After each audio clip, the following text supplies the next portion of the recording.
Olá, sejam bem-vindos ao meu canal e hoje vamos tentar perceber se a alteração da posição da omoplata, cá atrás, provoca algum tipo de dor ou até de lesões, se aumenta o risco de termos essas mesmas dores ou lesões e se existe alguma coisa que nós possamos fazer para corrigir este problema. Antes de seguirmos para o vídeo, subscreva este canal. Uma das principais razões pelas quais eu faço estes vídeos é para trazer da forma mais simples possível a evidência científica mais atualizada sobre determinados temas e se der valor a isto, subscreva o canal e se conhecer alguém que beneficia deste tipo de conteúdo, partilhe.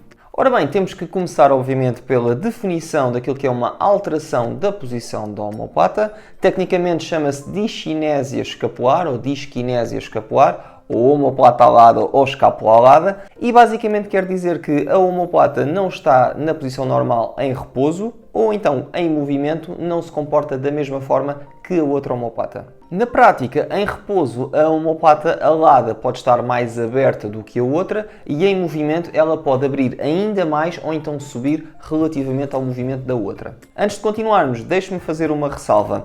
Ter a omoplata alada não é por si só um problema. Há pessoas que têm as omoplatas mais afastadas do centro da coluna do que a generalidade das outras pessoas ou até mais subidas. Por si só isto não é um problema, tem que ser avaliado obviamente com outros sintomas, como por exemplo dores. Agora, o problema da discinésia escapular ou da omoplata alada começa logo na avaliação. Isto porque a maioria dos testes que nós usamos para avaliar este problema não tem muita evidência científica e até tem pouca qualidade. Ainda assim, e como eu não quero deixar de mãos a abanar neste aspecto, há dois testes que pode fazer. Então, o primeiro é o teste de assistência escapular e se tiver menos dor no ombro com esta ajuda, vai certamente melhorar com o tratamento e com os exercícios que eu lhe vou passar. O segundo é o teste de retração escapular, em que resiste à força aplicada sobre o seu braço e, se tiver dor, é provável que tenha uma lesão no ombro.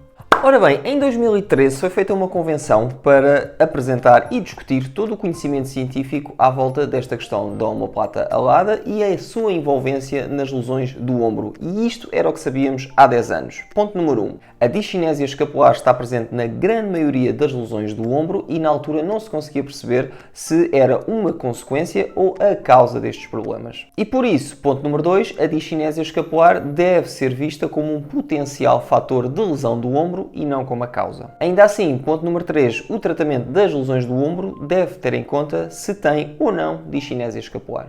E ponto número 4, o tratamento deste problema da omoplata alada pode ser eficaz desde que seja incorporado num plano mais abrangente de tratamento ao ombro. Desde 2013 já surgiram muito mais estudos sobre este tema e uma coisa é clara, e já se sabia antes, é que os atletas que fazem desportos em que têm que trabalhar acima do nível da cabeça, isso faz com que haja uma grande probabilidade ou uma maior probabilidade de ter a omoplata alada, como por exemplo no ténis ou eventualmente na natação também. Um estudo de 2016 acabou por confirmar isto quando percebeu que 61% dos atletas que tinham os movimentos acima da cabeça tinham discinésia escapular contra 33% dos atletas que não tinham estes movimentos. Um estudo de 2017 disse que, em termos de tratamento, deve-se considerar todas as articulações do ombro, e não esquecer nenhuma, com foco nestes 3 pontos principais. Ponto número 1, a correção da posição da omoplata e também do tronco. Ponto número 2, a recuperação dos músculos escapulotorácicos, como por exemplo o serrátil anterior, o trapézio médio e o trapézio inferior. E por último, ponto número 3, aplicar técnicas neuromotoras para corrigir a posição e o movimento não só da omoplata como do ombro todo.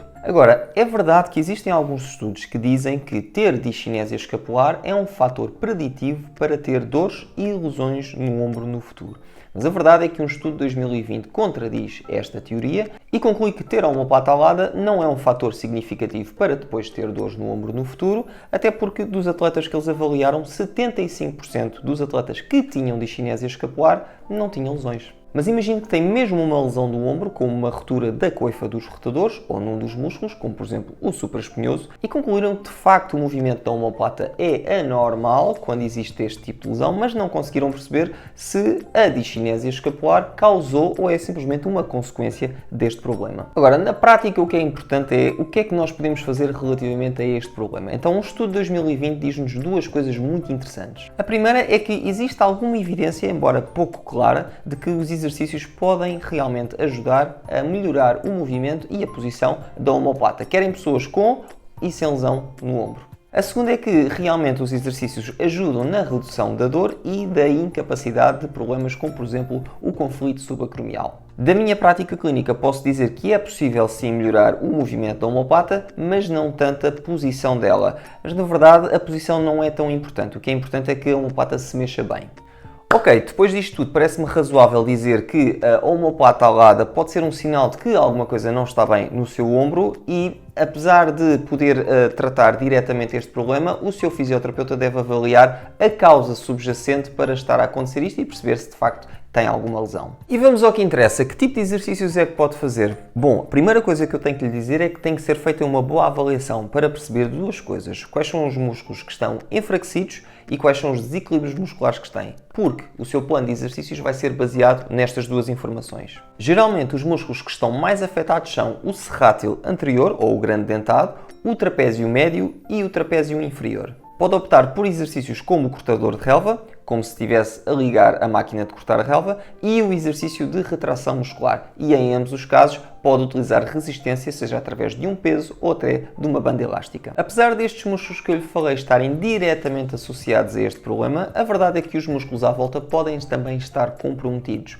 E por isso eu recomendo que faça outros exercícios, como por exemplo a elevação em Y, ao início sem resistência e deitado, barriga para baixo, como na imagem, e depois em pé com uma banda ou então com um peso. Se acha que tem este problema da discinésia escapular, partilhe nos comentários todas as suas dúvidas e se conhecer alguém que possa ter este problema, partilhe. E pronto, foi este o vídeo, espero que tenha gostado, deixe o seu gosto, subscreva o canal porque me ajuda muito a chegar a muito mais pessoas e quanto a nós, um grande abraço e até ao próximo.